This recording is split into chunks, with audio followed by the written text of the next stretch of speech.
வணக்கம் மக்களே, நான் உங்கள் மிஸ் சத்தினி. நீங்கள் நம்மளோட சேனல் என்ன பார்க்க போகிறோம் பார்த்தீங்கன்னா, ரொம்பவே ஈஸியாக நம்ம தெரியல நல்லி பிரியாணி வச்சு தாங்க பார்க்க போகிறோம். ஆல்ரெடி 200 ml வந்து ஆயில் ஊற்றியாச்சு. எண்ணெய் நல்லா சூடான பிறகு பார்த்தீங்கன்னா பட்டை, கிராம்பு, ஏலக்காய் சேர்த்துக்கலாம்.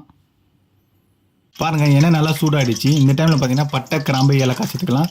பட்டை 1 கிராம் சேர்த்துருக்கேன், ஏலக்காய் 1 கிராம் சேர்த்துருக்கேன், லவங்கம் 1 கிராம் சேர்த்துருக்கேன். போட்டு நல்லா வதக்கலாம் ஒரு 10 செகண்டு.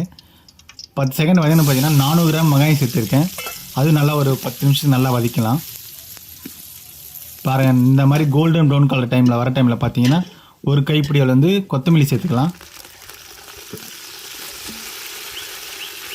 போட்டு ஒரு 10 செகண்ட் நல்லா வதக்கிட்டு ஒரு கைப்பிடியில் பார்த்தீங்கன்னா புதினாவை சேர்த்துக்கலாம்.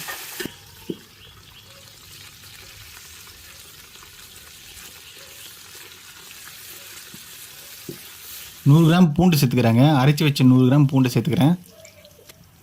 போட்டு நல்லா ஒரு 10 செகண்ட் நல்லா வதக்கணும். வதக்கிட்ட உடனே பார்த்தீங்கன்னா 100 கிராம் வந்து இஞ்சி சேர்த்துக்கலாம். அரைச்சி வச்சு இஞ்சி சேர்த்துக்கலாம். அதுவும் ஒரு 10 செகண்ட் நல்லா வதக்கணுங்க.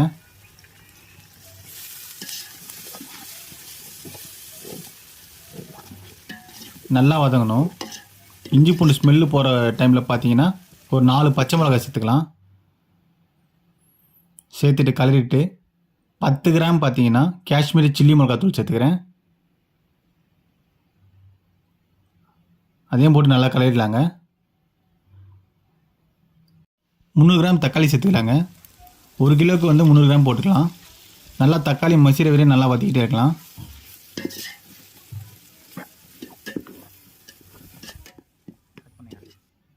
கூடவே பார்த்தீங்கன்னா இப்போ வந்து 100 ml வந்து தயிர் சேர்த்துக்கிறேன். போட்டு நல்லா கலரிடலாங்க. பாருங்கள், இந்த மாதிரி நல்லா தக்காளி மசிஞ்சிடும். இந்த டைமில் பார்த்தீங்கன்னா உப்பு வந்து ஆட் பண்ணிக்கலாம். கல் உப்பு போடுறேங்க. நல்லா கிளறி விட்டுடலாங்க. கிளறிட்டு ஆல்ரெடி வேக வச்ச நல்லி பீஃப் 1 கிலோ வந்து நம்ம சேர்த்துக்கலாம். சேர்த்துட்டு நல்லா கிளறி விட்டுடலாம். எவ்வளோக்கு எவ்வளோ நல்லா கலருமோ அப்போ தாங்க உப்பு காரம் கரெக்டாக ஏறும் கறியில். பாருங்கள், இந்த மாதிரி ஃபுல்லாக நல்லா கலரி விட்டுடணும். மசாலா கூட வந்து கறி நல்லா மிக்ஸ் ஆகணும்.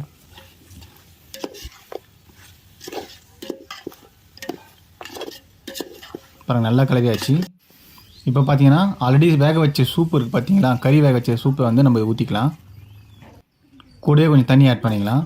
தண்ணியோட அளவு எவ்வளோன்னு பார்த்தீங்கன்னா 1 லிட்டர் 400 ml சேர்த்துருக்கேன். மூடி போட்டு தண்ணியை நல்லா கொதிக்க விடலாங்க. பாருங்கள், நல்லா கொதிச்சிட்ருக்கு தண்ணி. இந்த டைமில் வந்து அரிசி ஆட் பண்ணிக்கலாம். அரிசி போட்டு நல்லா கலரி விட்டுடலாங்க. கலரிட்டு மூடி போட்டு ஒரு 10 நிமிஷம் அப்படியே விட்டுடலாம். பாருங்கள், நல்லா இப்போ கொதிச்சு வந்துட்டுருக்கு. ஒரு வாட்டி கலரிட்டு திருப்பி மூடி போட்டு ஒரு 10 நிமிஷத்துக்கு அப்படியே விடலாம்.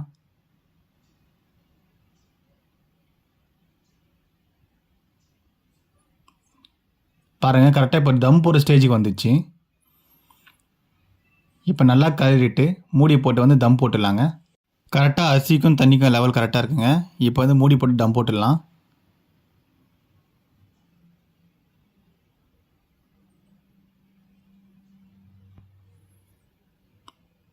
மூடி போட்டு டம் போட்டிங்கன்னா ஒரு 20 நிமிஷம் அப்படியே விட்டுடணும்.